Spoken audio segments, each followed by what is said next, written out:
Polythene ఫ్యాక్టరీలో fire accident జీడిమెట్లను ముచ్చెమటలు పట్టిస్తోంది. మంటల ధాటికి భవనం నిలువునా కూలిపోయింది. నిన్న మధ్యాహ్నం 1 గంట తర్వాత అంటుకున్న మంటలను ఆర్పడానికి కష్టాలు పడుతున్నారు ఫైర్ సిబ్బంది. దానికి సంబంధించిన లేటెస్ట్ బ్రేకింగ్స్ చూద్దాం. జీడిమెట్ల ప్రమాదంలో మంటలు ఇంకా అదుపులోకి రాలేదు. మంటలు ఆర్పేందుకు 20 గంటలుగా శ్రమిస్తున్నారు ఫైర్ సిబ్బంది. మంటల ధాటికి భారీ భవనం కుప్పకూలిపోయింది.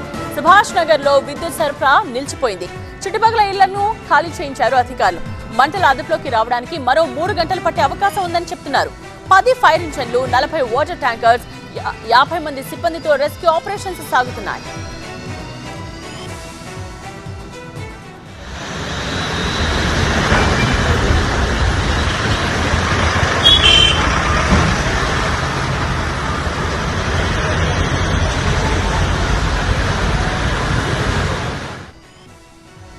సిచ్యువేషన్ ఏంటో తెలుసుకుందాం. జ్యోతితో మాట్లాడదాం. మా ప్రిన్సిపల్ కరెస్పాండెంట్ స్పాట్ దగ్గర సిద్ధంగా ఉన్నారు. జ్యోతి, సిచ్యువేషన్ ఏంటి? మంటలు అదుపులోకి వచ్చాయా?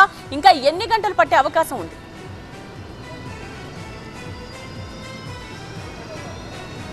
గత 14 గంటల నుంచి కూడా మంటలు ఆర్పేందుకు ప్రయత్నిస్తూ ఉన్నారు ఫైర్ సిబ్బంది. ఇప్పటికీ కూడా ఇంకా దట్టమైనటువంటి పొగ అలుముకున్నటువంటి ఆ దృశ్యాలు ప్రస్తుతం మనం చూస్తూ ఉన్నాము. ఏదైతే ఎస్ఎస్వి ఫ్యాబ్ పారిశ్రామిక సంబంధించినటువంటి పరిశ్రమల్లో పూర్తిగా కూడా నిన్న మధ్యాహ్నం 1 గంట సమయంలో ఈ యొక్క ఘటన జరిగినట్టుగా తెలుస్తుంది. అప్పటి నుంచి కూడా రెస్క్యూ సిబ్బంది ఇంకా ఆపరేషన్ అయితే కొనసాగిస్తున్నారు. మనకి ఇంకా మంటలు కనిపిస్తున్నాయి, దట్టమైనటువంటి పొగ కూడా కనిపిస్తున్నటువంటి ఆ పరిస్థితులు చూస్తూ ఉన్నాం. ఇప్పటికే చుట్టుపక్కల ఉన్నటువంటి వాళ్ళందరినీ కూడా అలర్ట్ చేయడం జరిగింది. అంతేకాకుండా ఇదంతా కూడా ఏదైతే రైస్ బ్యాగ్ తయారు చేసినటువంటి ప్లాస్టిక్ సంబంధించినటువంటి ముడి సరుకు అంతా కూడా ఇక్కడ ఉండడంతో కూడా ఒక్కసారిగా నిన్న మంటలు చెలరేగాయి. నిన్న ఫైర్ సిబ్బంది వచ్చిన తర్వాత ఇక్కడ ఉన్నటువంటి మనం చూస్తున్నాం హైటెన్షన్ కి సంబంధించినటువంటి వైర్లు సైతం కూడా ఉన్నాయి. అయితే అంటే అధికారులు చెప్తున్నటువంటి వివరాల ప్రకారం నిన్న అంటే విద్యుత్ సరఫరాకు సంబంధించి నిలిపివేయాలని చెప్పేసి ఫైర్ సిబ్బంది కోరినప్పటికీ అటువైపు విద్యుత్ శాఖ సంబంధించినటువంటి అధికారులు త్వరితగతిన స్పందించకపోవడంతో కూడా ఇంకాస్త ఆలస్యమైందంటూ కూడా వాళ్ళు చెప్తున్నటువంటి వర్షన్గా చెప్పుకోవచ్చు. ప్రస్తుతానికి మనం చూస్తున్నాం ఇంకా దట్టమైనటువంటి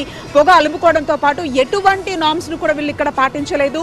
అంతేకాకుండా ఎగ్జిట్ కానీ ఎంట్రీ కానీ రెండూ కూడా ఒకటే ఉన్నాయి. మనం చూస్తున్నాం సుమారుగా ఇప్పటికీ 10 ఫైర్ ఇంజన్లు కూడా మంటలు ఆర్పేందుకు ఈ యొక్క అంటే దీంట్లో పాల్గొనడం జరిగింది. అంతేకాకుండా దాదాపుగా 20 వాటర్ ట్యాంకర్స్ని కూడా తీసుకొని వచ్చారు. అయినప్పటికీ కూడా 14 గంటల నుంచి కూడా శ్రమిస్తూ ఉన్నారు. కానీ ఇప్పటికీ మంటలు అదుపులోకి రాలేదు. అంతేకాకుండా పూర్తి స్థాయిలో అదంతా అంటే 3 అంతస్తుల భవనం కూడా కుప్పకూలినటువంటి ఆ యొక్క దృశ్యాలను కూడా ఆ శిథిలాలను కూడా ప్రస్తుతం మనం చూస్తూ ఉన్నాము. ఒకవైపు ఇంకా కూడా మంటలు చెలరేగుతూ ఉన్నాయి. దట్టమైనటువంటి పొగ అలుముకున్నటువంటి పరిస్థితి. చుట్టుపక్కల ఉన్నటువంటి వాళ్ళు కూడా భయభ్రాంతులకు గురవుతున్నటువంటి ఆ పరిస్థితిగా చెప్పుకోవచ్చు. ఎందుకంటే కనీసం సేఫ్టీ ప్రికాషన్స్ కానీ లేకపోతే ఆ నామ్స్ ప్రకారం ఎక్కడా కూడా కనిపించట్లేదు. ఎగ్జిట్ ఎంట్రీ రెండు కూడా ఒకటే ఉన్నట్లుగా కనిపిస్తోంది. కానీ ఈ మంటలు కూడా ఈరోజు సాయంత్రం వరకు కూడా అదుపులోకి వచ్చేటటువంటి అవకాశం ఉందని చెప్పేసి ఫైర్ సిబ్బంది అయితే చెప్తూ ఉన్నారు. మొత్తానికి ఇంకా ఈ యొక్క మంటలను ఆర్పేటటువంటి ప్రయత్నం అయితే చేస్తున్నటువంటి ఆ సిచ్యువేషన్ ఇక్కడ కనిపిస్తూ ఉంది. ఈరోజు సాయంత్రం వరకు కూడా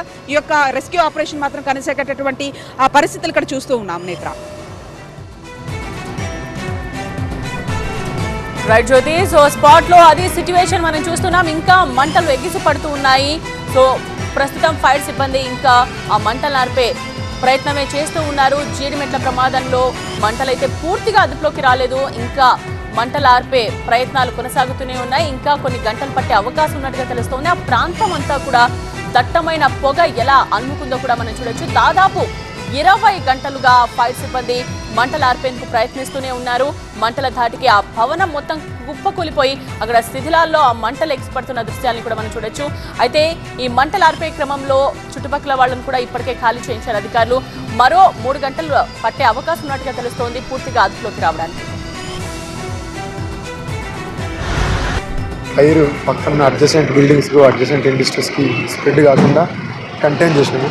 బిల్డింగ్ కొలాప్స్ అయిపోయింది. బిల్డింగ్ కొలాప్స్ అంటే బిల్డింగ్ ఆ డెబ్రిస్ కింద స్టాక్స్ ఉన్నాయి కాబట్టి అది కంటిన్యూస్గా మండుతూ ఉంది. ఇంకా అది కంటిన్యూస్గా ఫైర్ ఫైటింగ్ ఆపరేషన్ కంటిన్యూ అవుతూ ఉంటుంది. రోజుల తరబడి కంటిన్యూ అయ్యే ఫైర్ అది. ఎందుకంటే వెనకాల ఫర్నిచర్ ఇండస్ట్రీస్ ఉన్నాయి, ప్లైవుడ్, డెకోలం ఇండస్ట్రీస్ ఉన్నాయి. అటు సైడ్ ఇంకొక 50 మీటర్స్ 100 మీటర్స్ డిస్టెన్స్లో ఆక్సిజన్ సిలిండర్స్ హ్యూజ్ క్వాంటిటీస్లో ఆక్సిజన్ సిలిండర్స్ ఉన్నాయి ఇక్కడ. సో అవన్నిటికీ ఏ రకంగా స్ప్రెడ్ కాకుండా ఫైర్ అయితే కంట్రోల్ ఎన్ని చేసాం. గంటల కంట్రోల్ కంట్రోల్ అంటే ఒక ఈవినింగ్ వరకు అయితే మా ఫ్లేమ్స్ని కంట్రోల్ చేద్దామని అనుకుంటున్నాం హోప్ఫుల్లీ. అది ఎందుకంటే డెబ్రిస్ క్లియర్గా అంది, ఆ స్టాక్ అనేది మనం స్టాక్ దగ్గర దాకా మన బ్రాంచ్ వాటర్ వెళ్ళట్లేదు. పెద్ద పెద్ద డెబ్రిస్ వాల్స్ ఉన్నాయి కదా, సైడ్ వాల్స్, ఆ వాల్స్ పడిపోయినాయి, దాని కింద స్టాక్ ఉంది. సో దానివల్ల మనం ఏంటంటే అక్కడ దాకా రీచ్ కాకపోతే, వాటర్ రీచ్ కాకపోతే అది కంటిన్యూస్గా మనం